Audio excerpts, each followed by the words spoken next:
Very well. So, Laura, please go on.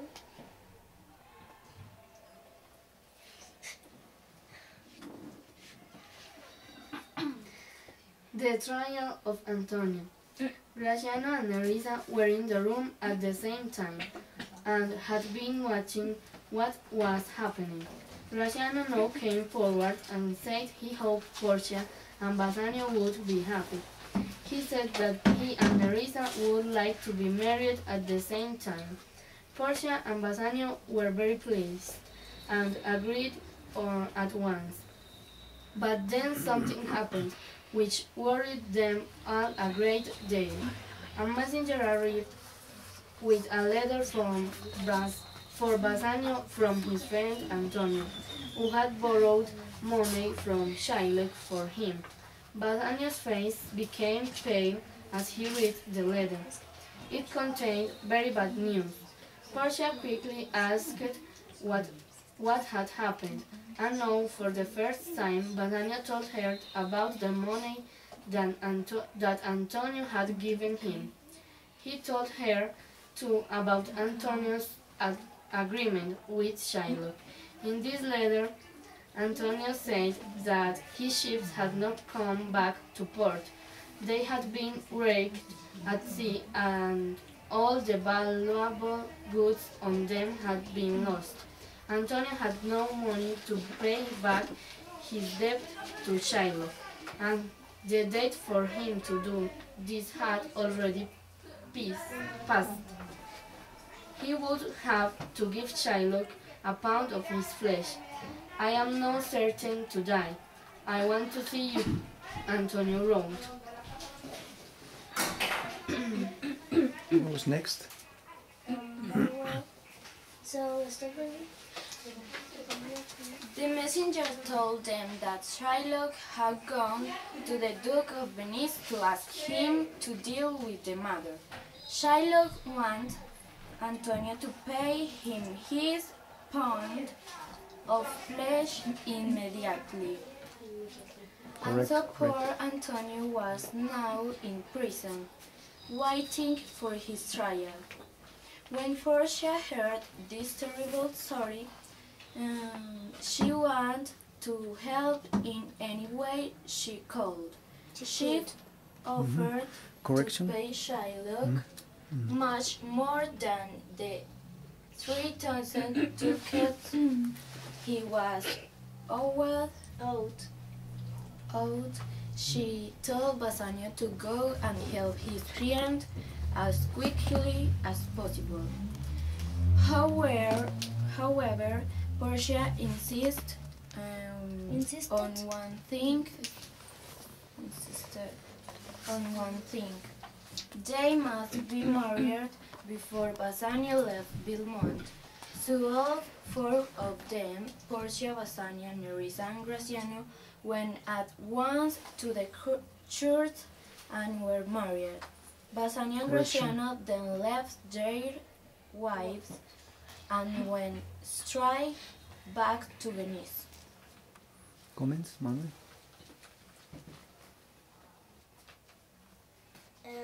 Very well. That was very well. So, okay, now, please. Some comments about Laura, the story.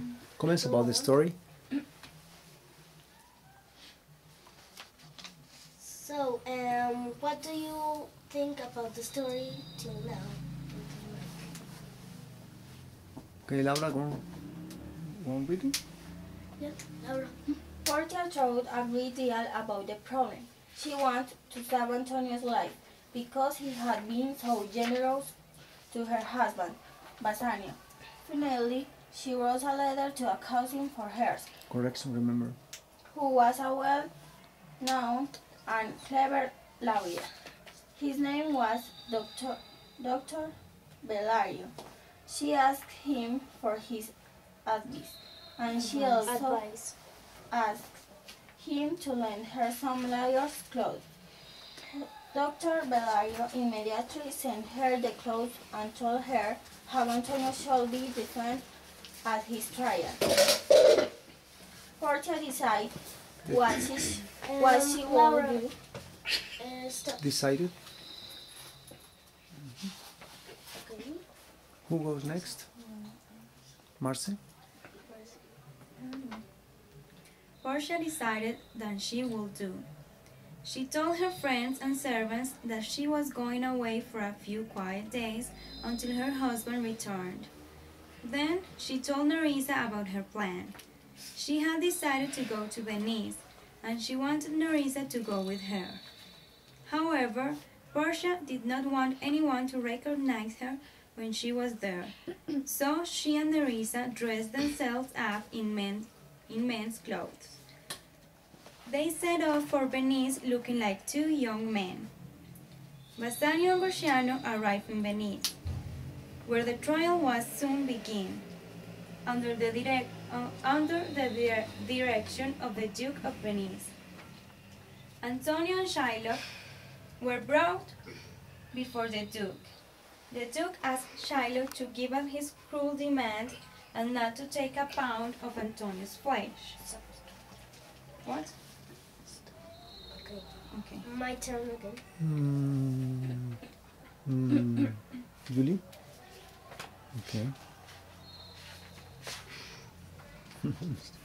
But Shylock?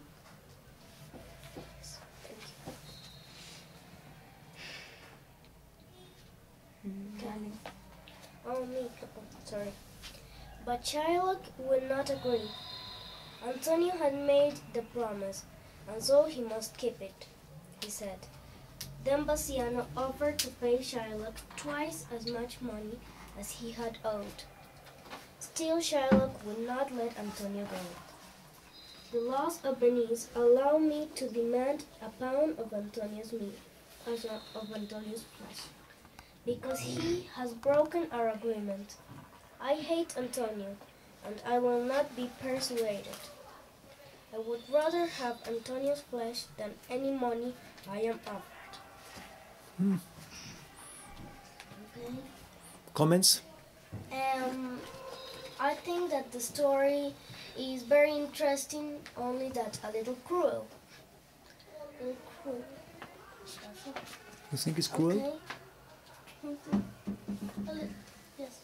Turning to the Duke, Shylock said, "Will you permit me to do what I have a right to do, or have you no respect for the laws of Venice?" The young lawyer. The Duke had to admit that his law did allow Shylock to refuse the money instead of Antonio's flesh. He liked Antonio, but did not dare to treat him differently for any other citizen. The law said that anyone who makes an agreement must keep it. If Shylock insisted, Antonio would have to die. Shylock did insist. He thought to himself, "At last I shall be able to treat Antonio in the way he deserves. I do not pity him at all. This proud merchant always hated me and made others hate me too. I will not forgive him."